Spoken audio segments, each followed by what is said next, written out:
Olá, bom dia a todos e todas, sejam muito bem-vindos e bem-vindas ao nosso webinar O que não é ESG, né? Muito prazer, eu estou muito feliz de estar aqui hoje com vocês e hoje a gente vai discutir os principais pontos que podem levar a equívocos nas práticas ESG adotadas pelas organizações, trazendo exemplos do que é e o que não é ESG.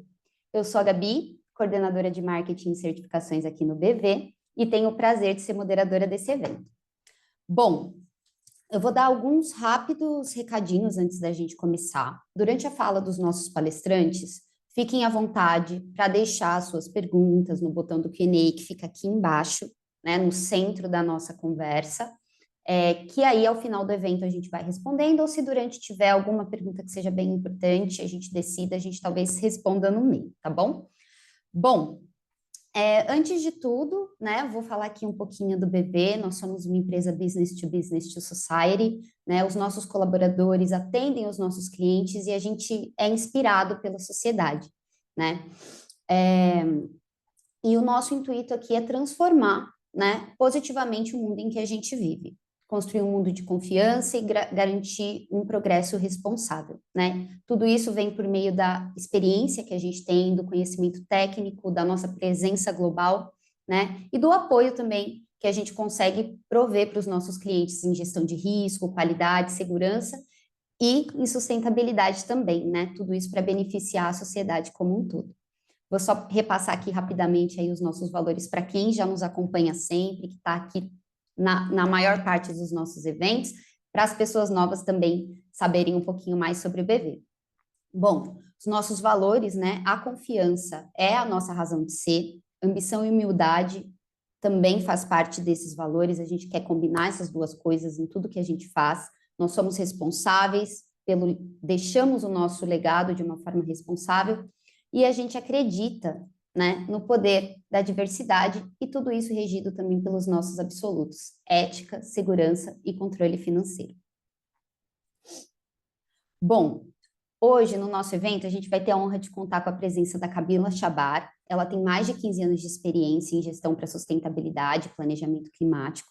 Ela é formada pela PUC São Paulo em Relações Internacionais e tem extensão em sustentabilidade corporativa pela FGV SP, né? Além de MBA, né, em economia pela UFSCar, ela é mestre em desenvolvimento sustentável pela Universidade de Sussex e tem experiência em grandes multinacionais, organismos internacionais e também atuou como secretária de Meio Ambiente e Desenvolvimento Sustentável de uma cidade no interior paulista, atuando em consultorias há 8 anos, né, apoiando empresas e governos a alinharem as atividades ao ESG. Pode passar por próximo, porque a gente também vai contar aí com a presença do Diogo Costa, que é gestor ambiental pela USP, com experiência em sustentabilidade no setor público, privado e também no terceiro setor.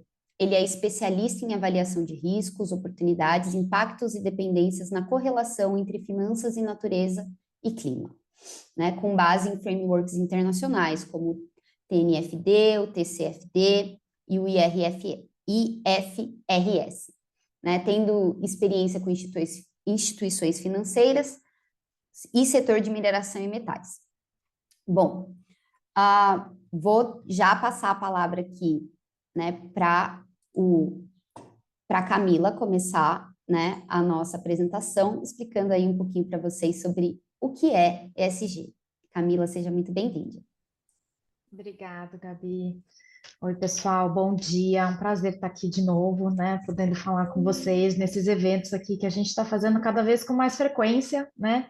Para realmente trazer a palavra da sustentabilidade aí para todos vocês, né? Para a gente conseguir entender ali o que que é isso, afinal das contas, que está todo mundo conversando, que está todo mundo falando que é prioritário, que é importante, mas como que isso realmente se aplica na prática da nossa vida como cidadãos ou como negócios, né?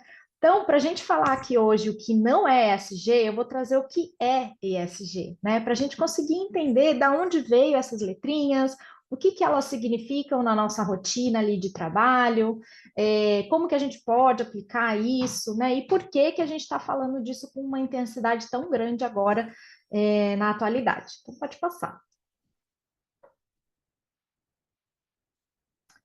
Pessoal, aqui tem uma definição super quadradinha e formal do que é o ISG. Então, é uma série de critérios, é uma série, né, de requisitos para que a empresa consiga continuar o seu processo, continuar a sua atividade, seja produção, seja serviço, de forma sustentável. Sustentável no sentido de sustentar mesmo, né? Sustentar o próprio negócio, ou seja, existir o negócio, né? Sobreviver o negócio vários anos seguidos. E também sobreviver dentro de uma comunidade, dentro de um espectro de planeta, né, de comunidade de sociedade e de comunidade de natureza, né? Então, quando a gente tem vários atores no mesmo território, esses vários atores, eles têm a necessidade de conviver de forma a todo mundo ter o mesmo acesso, né? Esse seria o mundo ideal, todo mundo ter o mesmo acesso às mesmas coisas, né? Então, a sustentabilidade e o ESG vem com este olhar, como a gente consegue fazer com que os nossos negócios, como parte deste território, como parte de um dos atores deste território, da comunidade social e da comunidade da natureza, como que ele pode sobreviver de forma a ter longevidade e de forma a não fazer o impacto negativo ali para que outros atores sofram com aquela atividade. Então, o ISG, na verdade, são vários critérios relacionados a isso. Quais são os requisitos que esse negócio precisa seguir para que essa convivência, para que essa sobrevivência exista em harmonia? Pode passar. O que a gente fez para que isso fosse de forma mais prática, né? Porque no final das contas a gente fala de ESG, fala de sustentabilidade, fala que a gente precisa seguir um padrão, né? Conviver de forma harmônica ali com a natureza e com o planeta, mas no final das contas, tá, o que é isso na prática? Eu abro o meu computador e o que é que eu preciso enxergar para ser ESG, para ser sustentável? Então, para a gente conseguir dar maior visibilidade para o corporativo, transformamos toda essa discussão de sustentabilidade em três principais caixinhas. Então, a primeira é o ambiental, a segunda o social e o G, governança. Então, tudo que é relacionado à sustentabilidade para um negócio, seja ele pequeno, grande, seja ele um negócio de serviços apenas, ou seja, não tem uma produção industrial, ou sejam grandes produções industriais, a gente divide nessas três caixinhas para ficar mais pragmático, para que a gente consiga mesmo, então, abrir o nosso computador e falar, bom, quais são os indicadores que eu preciso olhar aqui para eu entender se eu sou sustentável ou não, né? E aí, só para, sei que talvez vocês já estejam super acostumados, né, com essas três letrinhas, mas só para a gente trazer alguns highlights aqui de cada uma delas, né? O ambiental, a gente está falando tudo que é relacionado, então, ali ao meio ambiente, a recursos naturais, a gente está falando aqui de clima, né? Então, hoje em dia, quando a gente discute clima, ela acaba criando uma outra caixinha, ESG mais clima, né? Quando a gente fala, porque a gente chegou num momento, numa crise, né, numa emergência muito importante deste tema dentro do ESG. Então, ele criou uma própria caixinha para ele conseguir ali ter maior visibilidade, né, as empresas conseguirem ter ações e critérios mais específicos ao clima. Mas, inicialmente, o clima estava ali embaixo do E, né? Aqui também no E a gente tem, ou no A, né? A gente tem ali impactos da biodiversidade, então tudo que é relacionado, resíduos, né? Tudo que é relacionado ali a questões ambientais.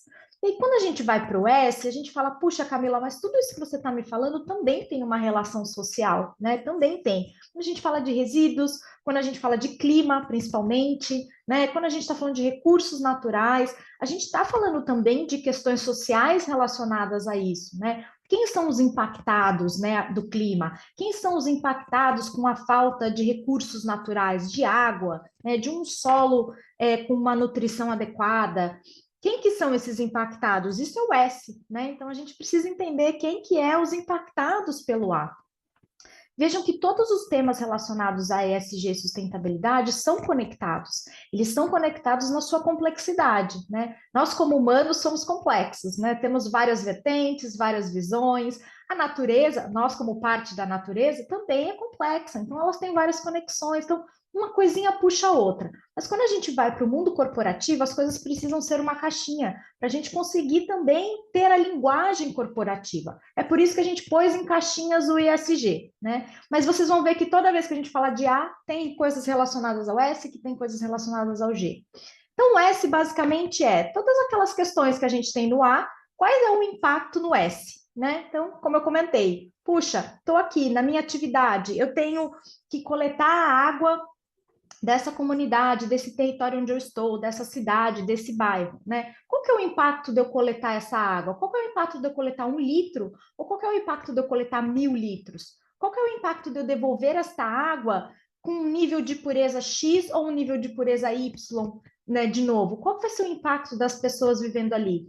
E as pessoas vivendo ali, isso inclui nós também, né? Nós funcionários daquela empresa, né? Nós donos daquele negócio, também nos impacta. Então, é sempre o S é sempre o olhar do que o A está trazendo ali de requisitos e questões, né? Isso inclui, então, externamente a empresa e internamente a empresa, nós que trabalhamos ali dentro. E aí a gente vai para o G. Muito bacana, Camila. A gente precisa olhar para o A e para o S, mas quem governa isso? Quem lidera isso? Quem organiza isso? Quais são os indicadores, né? Quem é o dono da decisão de vamos fazer com A, vamos fazer com S, vamos olhar para os dois? Então, governança é bastante importante, porque senão a gente entra naquele ditado, né? Cachorro de 2 donos fica sem dono nenhum. Então, a gente precisa de uma governança robusta dentro das nossas empresas, dentro dos nossos governos, olhando para os temas de critérios de sustentabilidade, para que eles realmente tenham uma coleta de dados efetiva, tenha uma organização desses dados efetiva, tenha uma atualização desses dados eficaz para que a tomada de decisão seja uma tomada de decisão rápida, seja uma tomada de decisão assertiva. Então, o G é bastante importante aqui nos temas de ESG também. Pode passar. Pode passar. E de onde surgiu então essa discussão, né? A gente está ouvindo bastante, principalmente aí depois da pandemia, durante a pandemia, esse tema veio com muito mais força, né? Sustentabilidade, ESG e principalmente clima agora, né?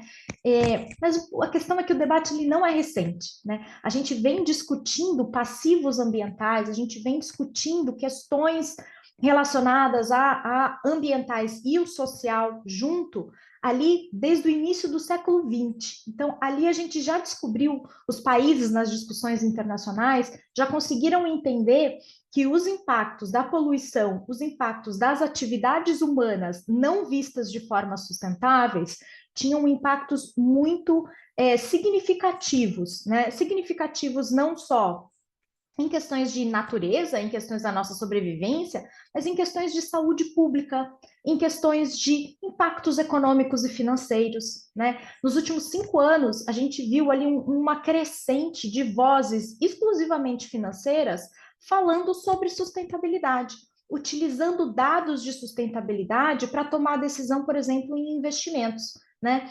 Bancos, né, utilizando critérios de sustentabilidade para colocar o dinheiro deles, sim ou não, né, no empréstimo, né, no investimento.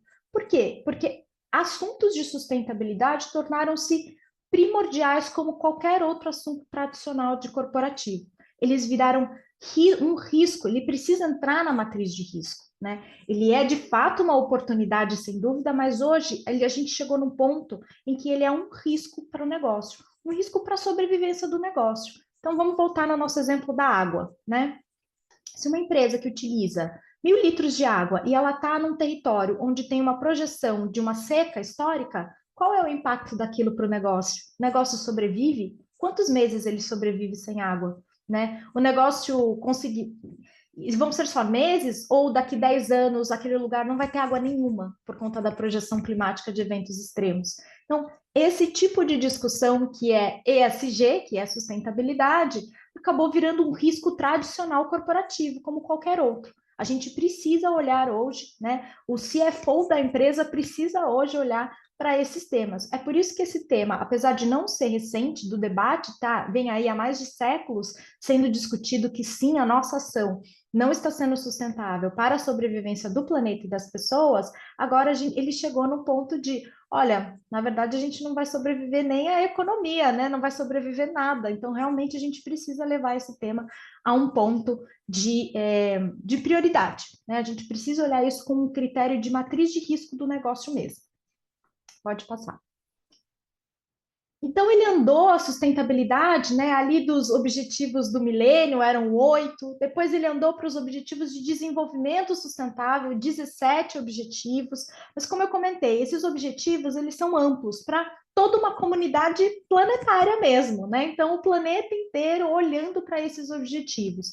E dentro do planeta, a gente tem vários atores, né? Tem o governo, tem a sociedade, tem o setor privado. Quando a gente vai para o setor privado, esses ODS, eles são extremamente importantes, mas às vezes eles ficam um pouco subjetivos demais. Então a gente precisa colocar eles em caixinhas e numa linguagem corporativa, que é justamente a linguagem ESG, né? Então o ODS, ele se transformou dentro do sistema corporativo em uma linguagem de negócio para que as pessoas consigam exatamente isso que eu falei para vocês, abrir o computador delas e ter uma planilha falando quais são os critérios de sustentabilidade que eu preciso coletar o dado, que eu preciso monitorar o dado e que eu preciso entender que vai ter um impacto material no meu negócio, seja hoje ou seja no futuro. Pode passar. Pode passar. Pessoal, qual que é o grande objetivo do ESG, além de, claro, esse, né, da gente sobreviver e ter uma longevidade ali dos nossos negócios? Mas é realmente a gente avaliar critérios que não são só apenas financeiros, né? Então, a gente hoje veio numa tocada, o nosso próprio sistema, né, leva a gente a colocar o capital como o principal olhar, né, para as nossas decisões, mas a gente entendeu que só olhar para o capital, de fato, impacta o próprio capital, né? Então, se a gente não olhar para as outras questões climáticas, para as outras questões ambientais e sociais, a sobrevivência econômica e financeira do negócio está em risco, né? Então, a gente precisa olhar outras questões que não são só o desempenho financeiro. Esse é o grande objetivo do ESG, ele trazer critérios com uma linguagem de negócio corporativa para que a gente consiga enxergar outros riscos ao negócio que não seja somente o financeiro e contábil. Pode passar.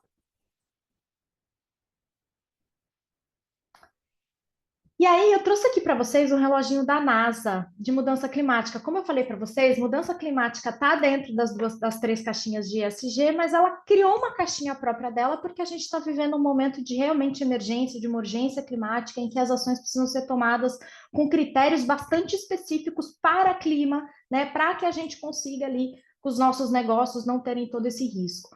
Então, quando a gente olha esse reloginho, a gente vê ali o movimento de esfria e esquenta do planeta, né? É um movimento natural, mudança climática é um movimento natural, né, do planeta. Mas hoje em dia, quando a gente fala mudança climática, a gente está falando exatamente do desequilíbrio deste processo natural. Então, sim, o planeta vai, esfria, esquenta, mas reparem que ali, a partir de 1980, ele só esquentou.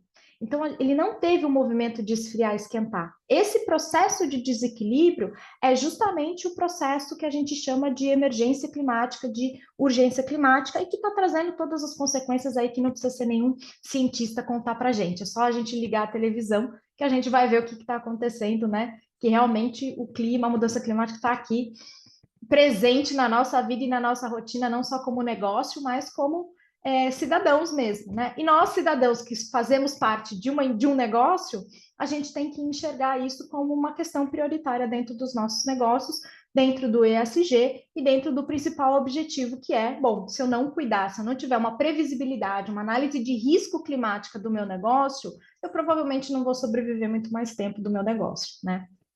Pode passar. Aqui algumas notícias, né? Então, como eu comentei, não precisa ser nenhum cientista falando para a gente que a questão está acontecendo ali diariamente. São questões que não são só relacionadas, então, de novo, à saúde pública, a questões de biodiversidade, de natureza, são questões de impacto econômico efetivo nos negócios, né? Então, a gente está vendo um impacto ali do clima, um impacto do ESG, trazendo um olhar de outras áreas e departamentos de uma empresa que eventualmente não seriam as áreas de meio ambiente ou de sustentabilidade, olhando para questões ESG, porque aquilo virou um risco para eles, né? Pode ser que não seja um risco agora, ou pode ser que seja um risco e um desafio gerenciável agora, mas com certeza no futuro é preciso essa previsibilidade. Da mesma forma que movimentos financeiros precisam de previsibilidade, a gente também precisa de previsibilidade em movimentos e critérios ESG relacionados ali ao seu negócio, à sua empresa. Pode passar. Também reforçando o que eu trouxe para vocês, vozes extremamente econômicas e financeiras, trazendo o assunto de sustentabilidade. Então, aqui no quadrinho à esquerda, vocês estão vendo os principais riscos que o Fórum Econômico Mundial, vejam só, o Fórum Econômico Mundial vem trazendo aí nos últimos 5 anos, né, no seu relatório anual. Então, é um momento onde as grandes economias do mundo, os grandes nomes financeiros e econômicos do mundo se reúnem para discutir quais são os próximos desafios e impactos dos PIBs, das economias, do progresso global, né? E aí, se vocês verem ali os verdinhos, são todos relacionados a ESG. Né? Se vocês olharem ali em 2 anos, nos 10 primeiros, a gente tem ali uma quantidade considerável, né, de questões relacionadas ao ESG que vão impactar economias, né, que vão potencialmente diminuir PIBs, né, e trazerem desafios importantes ali para os países. Mas se você pula para os 10 próximos anos, os 4 primeiros principais riscos da economia são relacionados a ações de ESG. O primeiro deles, inclusive, sendo relacionado à falha da humanidade em combater a mudança climática. Então, quanto isso vai impactar econômica e financeiramente o nosso caminhar, a nossa evolução econômica, o nosso progresso econômico, né? A gente tem... Pode passar para o próximo, mas acho que a gente tem algumas perguntas, não sei se vocês querem já abrir, Gabi, para algumas perguntas. Claro, Ká, posso abrir sim. Vamos lá, então, antes da gente seguir aqui. A Luna fez uma pergunta muito interessante, né? Ela perguntou assim, como é que a gente faz para tornar o desenvolvimento sustentável um pouco mais atrativo dentro da nossa sociedade, né? A gente está trazendo várias informações, né? Mas é como se às vezes as pessoas não tivessem girado a chavinha ainda de que não está muito bom a situação, né? Então, fica aí a primeira. Legal, ótimo. É a grande pergunta de todo profissional de sustentabilidade. Como eu faço para este negócio, para essa empresa perceber que ela precisa sim colocar como prioridade ESG, que isso é um assunto econômico, financeiro, de lucro dela, né? De sobrevivência do negócio mesmo, né? A primeira questão é, de fato, a gente separou nós como seres humanos das outras coisas. Então, a gente posicionou nós, seres humanos, como não parte da natureza, não parte do meio ambiente e não parte das empresas que a gente trabalha.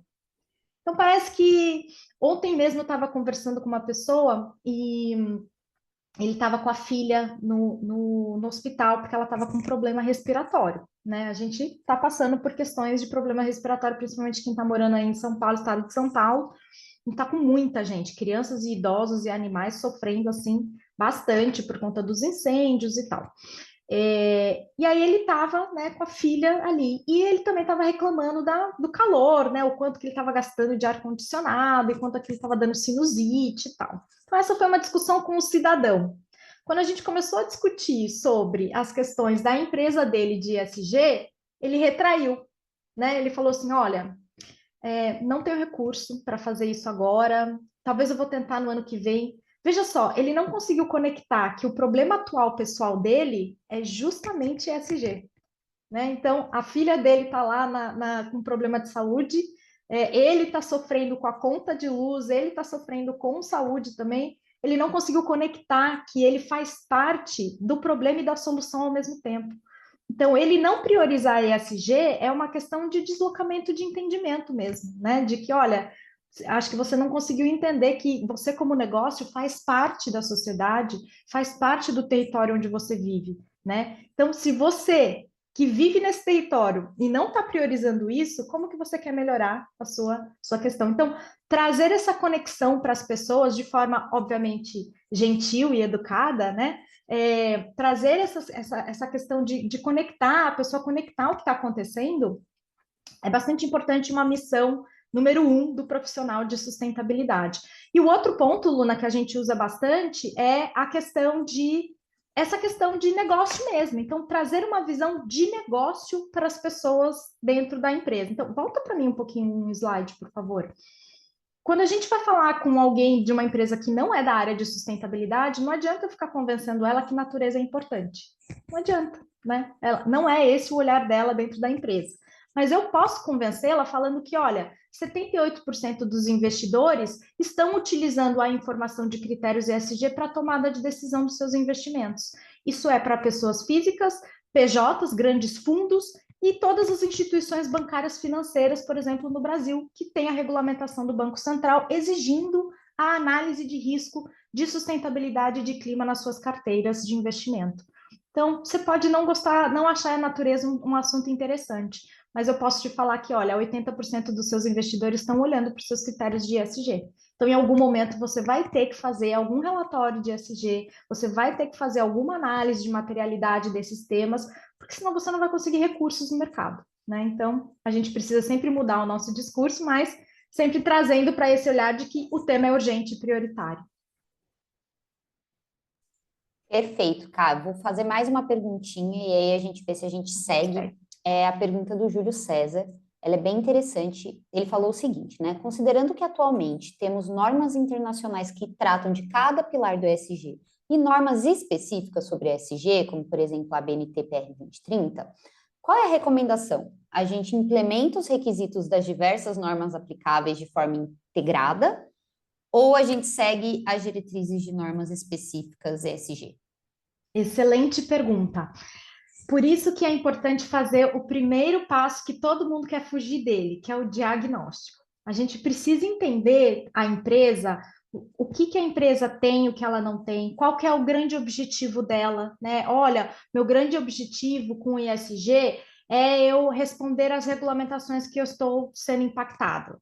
É eu responder a um grande cliente meu. Então, esse grande cliente meu está sendo regulado por alguma regulamentação de fora e ele está cobrando que eu também faça algumas questões para ele conseguir responder a auditoria dele. Então, esse é um objetivo.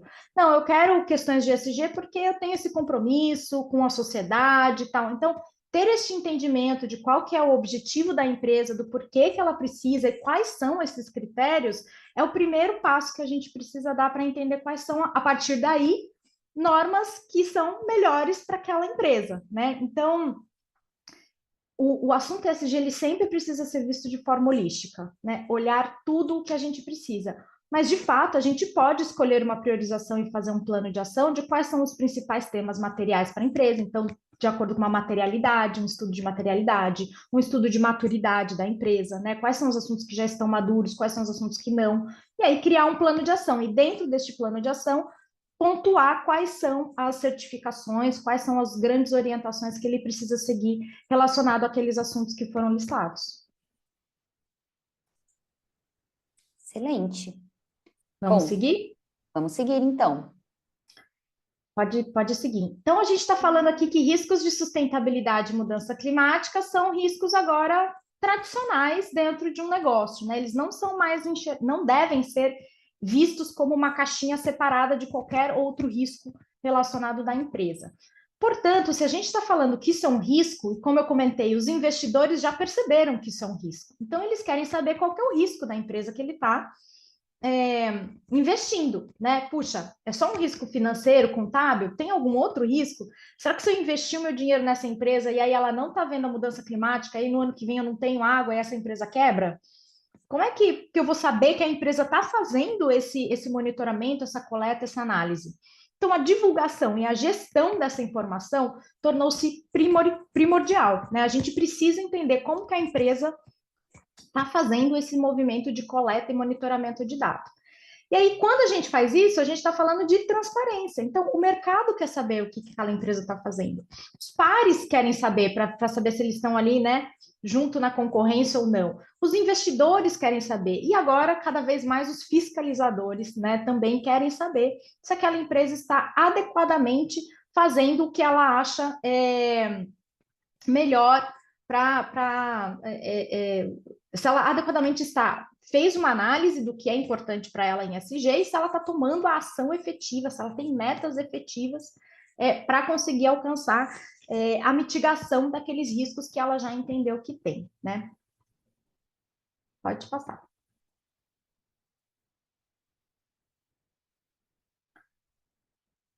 Pode passar que o Diogo acho que vai falar melhor desse processo.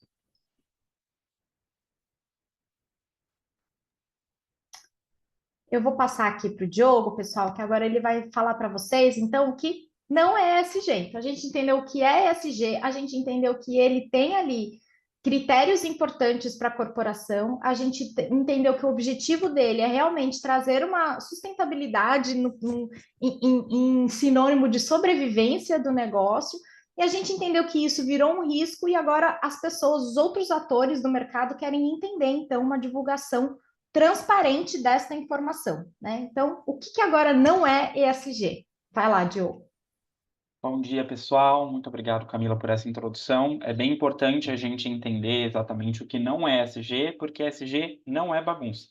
E é realmente necessário entender os pormenores de uma divulgação, de uma organização do ESG, para entender e não cair em alguns erros comuns ou alguns problemas de entendimento. Então, a gente vai entender exatamente quais são os problemas mais comuns e o que faz com que a sua estratégia ela não fique tão forte quanto poderia ser, considerando que você já fez todo um esforço para construir um reporte, construir uma estratégia. É importante entender algumas questões relevantes para esse tipo de abordagem. Pode seguir, por favor.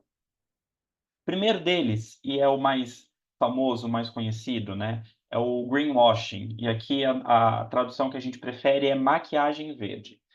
É uma prática, ela pode ser tanto de marketing quanto de comunicação, né, ou de como eu mostro essa estratégia, que traz uma visão falsa ou enganosa de alguns aspectos que são considerados verdes dentro da organização, ou seja, por um produto, ou seja, de uma estratégia dentro da forma que você divulga.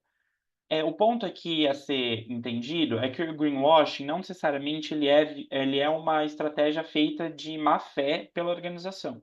Às vezes, o greenwashing ele vem sem que você perceba por uma questão de divulgação que não foi bem alinhada. Então, às vezes, muitas pessoas que trabalham com ESG e constroem esses reportes podem ter feito o greenwashing sem perceber.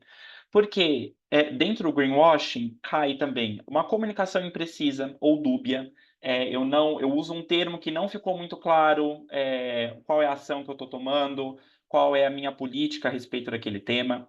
Eu estou trazendo um monte de informações desnecessárias que não são objetivas, né, para o meu reporte de ESG, para a minha estratégia de ESG, e com isso eu faço com que algumas informações eu acabo podendo desviar alguma atenção do que é realmente importante. Então eu coloco big numbers no meu relatório de várias informações que não são o cerne do meu impacto, do que é mais material para o meu negócio, e eu acabo desviando essa atenção, isso acaba caindo dentro do greenwashing. Omissão de informações que são sensíveis, né, que são realmente relevantes. Então, quando a gente fala aqui, né, da construção de relatórios, a gente coloca várias informações de uma forma que tem uma cadência clara, né? Mas às vezes eu acabo nesse bololô todo, né, do reporte, não deixando muito claro as informações que são mais importantes, são mais sensíveis para aquele reporte. Então, aqui é bem importante prestar atenção nisso também. E aqui exatamente vem nessa questão, né, trazer o que é mais importante, o que é mais relevante para a empresa, né, em termos de materialidade, e não apenas para a empresa, mas também para todas as partes interessadas, né, os stakeholders, que vão usufruir desse relatório de alguma forma. Então, é bem importante que isso fique claro para não cair nesse greenwashing, muitas vezes não sendo intencional, mas é muito comum que isso aconteça. Pode seguir, por favor. Ainda também existe uma diferença entre o que a lei pede, o compliance legal, e o ESG. É bem importante que essa diferença seja estabelecida, porque o ESG embora existem muitas pressões de mercado, né, e dependendo do seu tipo de empresa, você tem que trazer vários reportes, o seu investidor cobra, etc., ela não é obrigatória por lei. Então, seguir a lei é uma coisa que tem que ser seguida, e aqui existe uma série de leis que as empresas têm que seguir em todos os temas do ESG, seja de governança, seja de social e seja do ambiental. Mas o ESG, ele vai além. Ele traz esses critérios dessas 3 letrinhas, né, de uma forma que aprimora a operação da empresa, mas não necessariamente vinculado com a questão legal. Então, ele vai além do legal. Por exemplo, legal é cumprir a legislação ambiental vigente. O ESG, ele vai fazer com que você vá além, traga metas voluntárias, por exemplo, para redução de emissões de gases de efeito estufa. Então, traz como essas metas você constrói de acordo com a sua estratégia, mas que vai além da legislação. Outro ponto, seguir as normas trabalhistas. Legalmente, isso tem que ser feito de toda forma, né? No ESG, políticas de diversidade que vão além, que olham para a inclusão e um pertencimento das pessoas, ela vai além do legal, e ela também entra aqui nessa guarda-chuva do ESG. Outro exemplo, atender requisitos de governança corporativa, né? Você tem várias leis que você tem que seguir em termos de estrutura da sua empresa, né? Mas o estabelecimento de um comitê de sustentabilidade que discute questões específicas do tema ambiental dentro da empresa ainda não é uma cobrança legal. Então, isso se enquadra dentro do ESG. Então, é importante saber que o ESG, embora ele não seja cobrado por lei, ele é muito importante, mas vai além da lei. Só cumprir a lei não é ESG. Pode seguir, por favor. Um outro ponto bem relevante é a falta de transparência nos relatórios de sustentabilidade. Um relatório de sustentabilidade, ele tem um formato claro para ser construído. Você não é apenas juntar um monte de informação, colocar no Word, gerar um PDF, colocar em algum lugar e falar, beleza, fiz o meu relatório ESG. Esse relatório ele tem uma cadência, as informações elas precisam ser construídas de uma forma, né? Então esse relatório tem que ser claro, transparente e verificável. Então as informações elas têm que estar muito bem correlacionadas, e se alguém precisar fazer a verificação dessas informações, isso tem que ser rastreado até a sua origem. Então, algumas lacunas comuns, né, que impulsionam essa falta de transparência nos relatórios.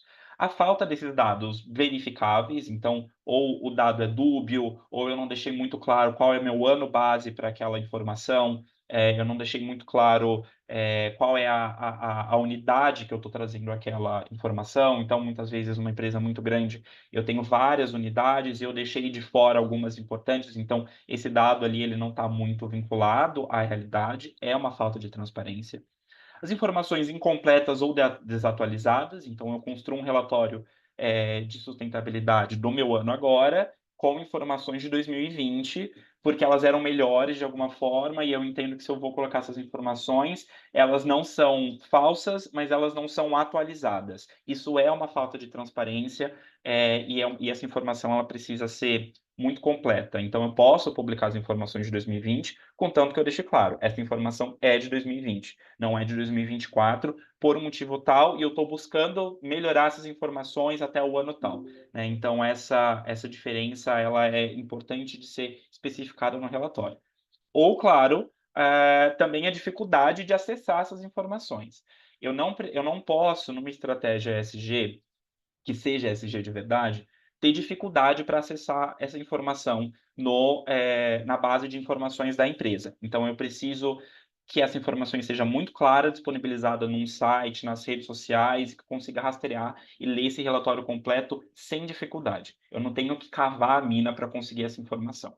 E existem alguns padrões que eu vou deixar mais claro aqui no final, que são exatamente reconhecidos por padronizar a forma como eu vou trazer o meu relatório ESG. Então, não precisa inventar a roda, é só seguir o que esses relatórios já apresentam, já trazem, e cada um deles complementa o outro em questões diferentes. Então, a ideia aqui é que realmente esses relatórios eles funcionam cada vez de uma forma integrada, mas o foco de cada um é diferente. Pode seguir, por favor. Um outro ponto muito importante é se eu estou construindo uma estratégia que seja baseada na realidade. E para ser baseada na realidade, eu não posso apenas olhar para o meu território. Eu não posso pro meu umbigo, dentro dos limites da minha empresa. Eu tenho que olhar também para as minhas partes interessadas, para os meus stakeholders. Então, eu tenho que envolver empregados, comunidades, os clientes, os investidores ou outros stakeholders que sejam relevantes para com que as minhas metas e as minhas ações atendam à realidade. E quais os benefícios de você envolver os stakeholders? Eu vou ter, então, conseguir identificar de verdade quais são os meus principais impactos sociais e ambientais nessa região. Não é apenas uma impressão minha, é o que esses investidores também enxergam como relevante, essas partes interessadas, perdão, enxergam como interessante.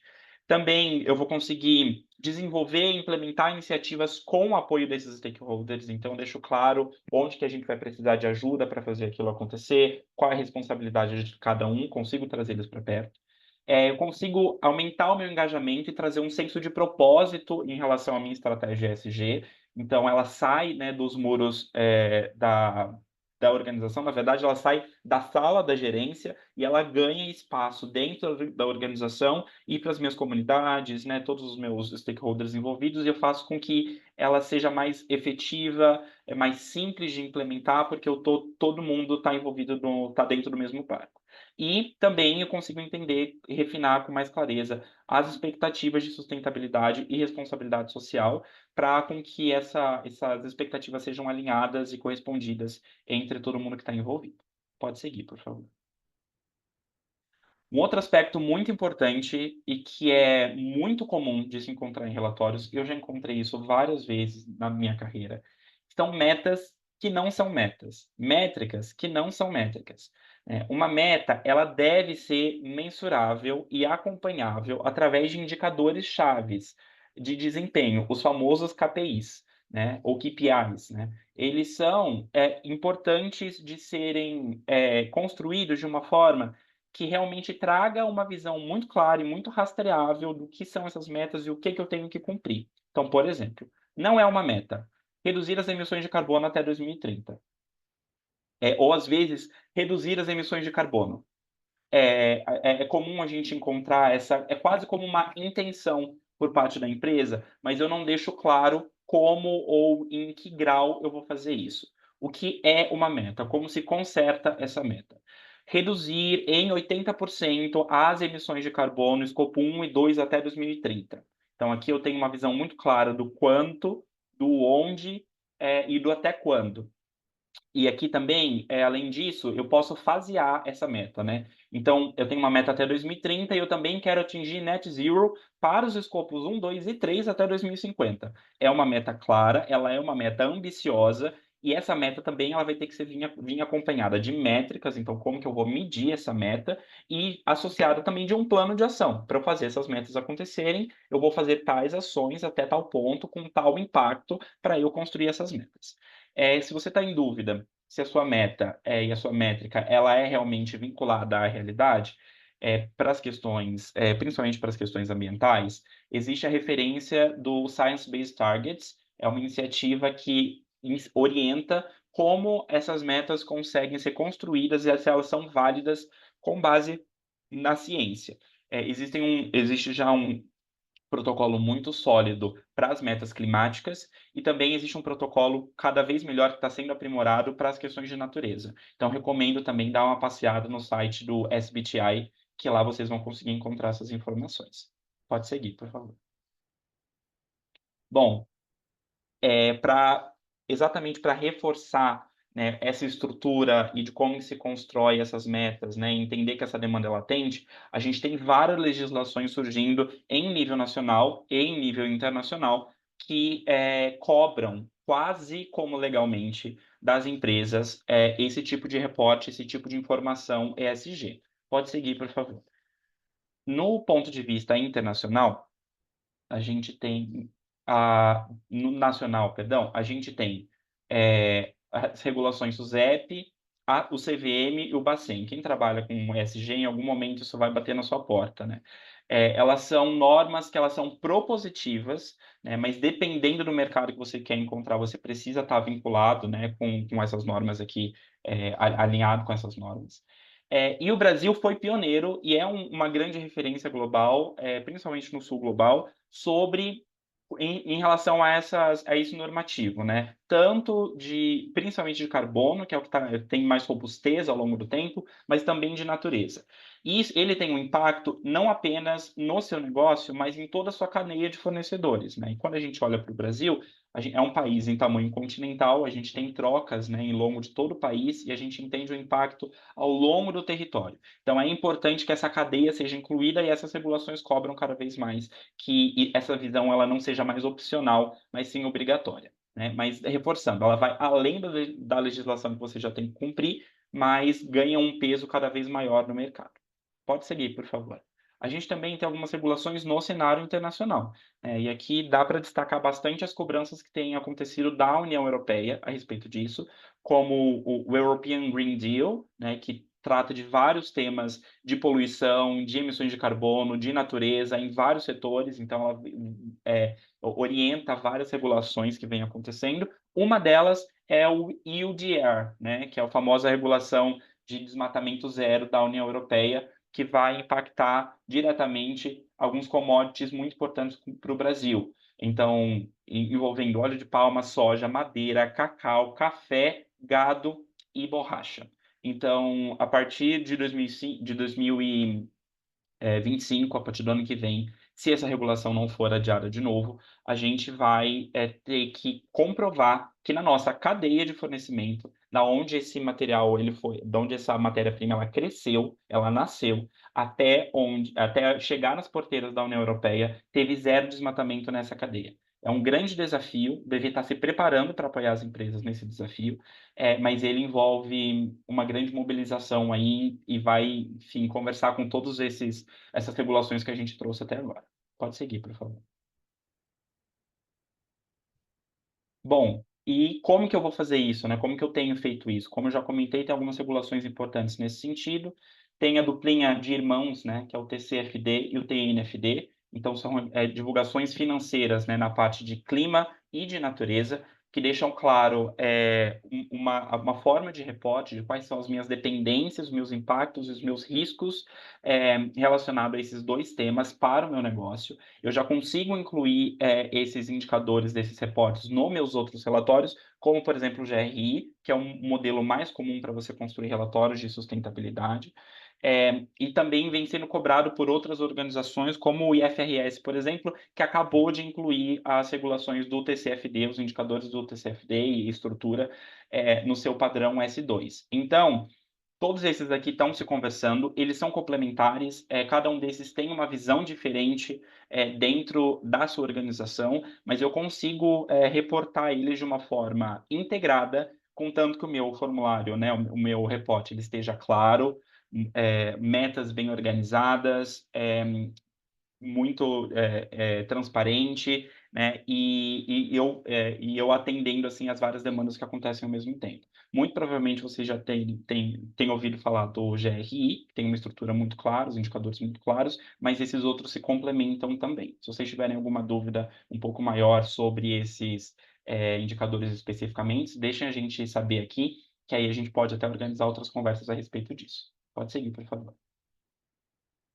Bom, se eu não, se eu fizer um SG que não é SG, quais as consequências que isso me traz? Na prática, pode seguir. Além dos impactos dos eventos climáticos extremos que a gente já viu e vem vendo cotidianamente, todos os dias, onda de calor, chuva extrema, seca extrema, proliferação de vetores, tudo isso acontecendo ao mesmo tempo, né, e no Brasil inteiro, além de ser eu fazer um SG que não é SG, é uma ação para inglês ver, eu não estou contribuindo para a solução em nível nacional, em nível global, da forma que deveria. E na parte de cobranças, regulações do mercado, eu já vejo isso acontecendo de uma forma cada vez mais forte. Então, aqui tem alguns exemplos, né? Perdas humanas relacionadas ao clima, processos acontecendo em cima das organizações, pela sua ambição climática não está sendo forte o suficiente, pelas suas metas não serem acompanhadas ou verificáveis, além de, claro, trazer o impacto direto para a minha organização. Então, o ESG não é mais uma estratégia de responsabilidade social, que legalzinho que eu estou fazendo. Ela é uma obrigação para o futuro do negócio. Ela é uma cobrança uma autocobrança que tem vindo para realmente fazer com que o ambiente esteja equilibrado de uma forma suficiente para conseguir manter o meu negócio, tanto pela minha produção, como pela vida das pessoas que estão envolvidas nisso. Pode seguir, por favor? Bom, agora eu convido a Camila aqui para apresentar um pouquinho para a gente sobre as nossas soluções.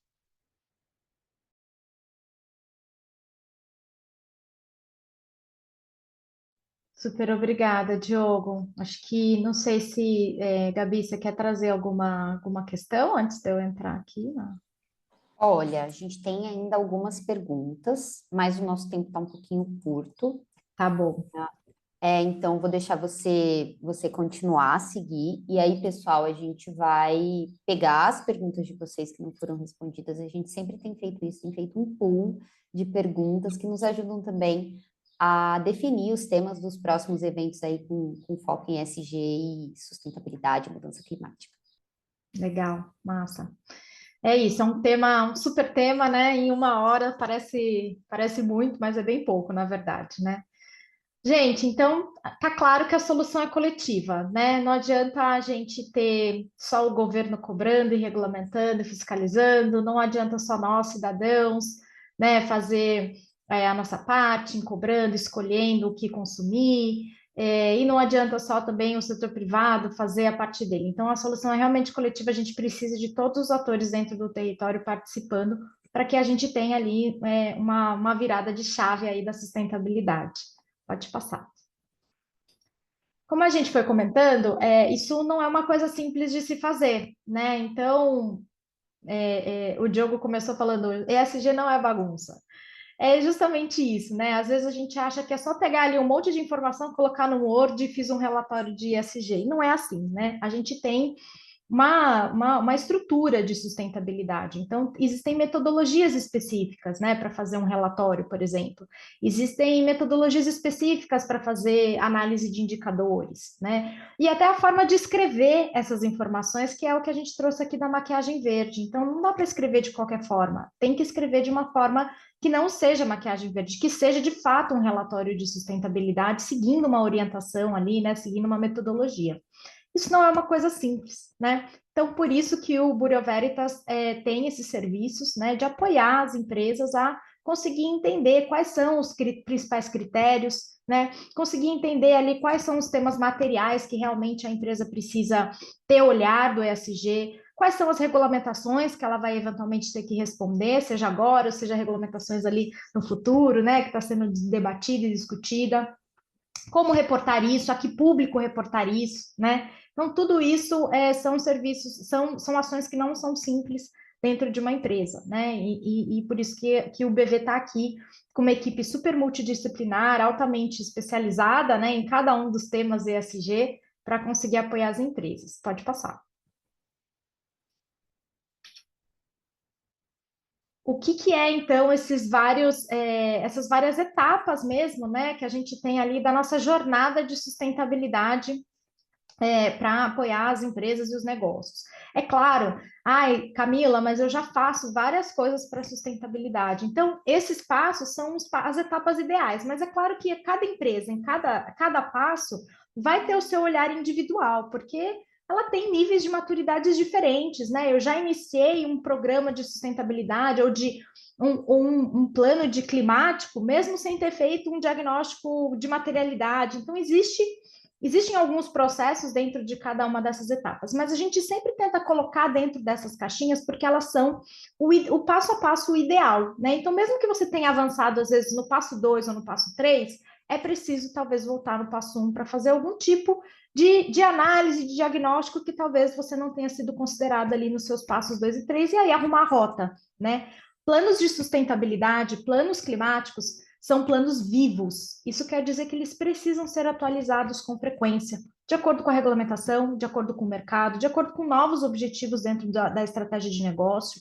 Então, isso é bastante importante a gente ter essa atualização com frequência. Então, 5 etapas principais. O primeiro é uma análise do diagnóstico, a gente precisa entender onde estamos para saber onde queremos chegar e como chegar, né? O passo 2 é aonde queremos chegar, né? Então, entendemos onde estamos no passo 1, passo 2, onde quero chegar.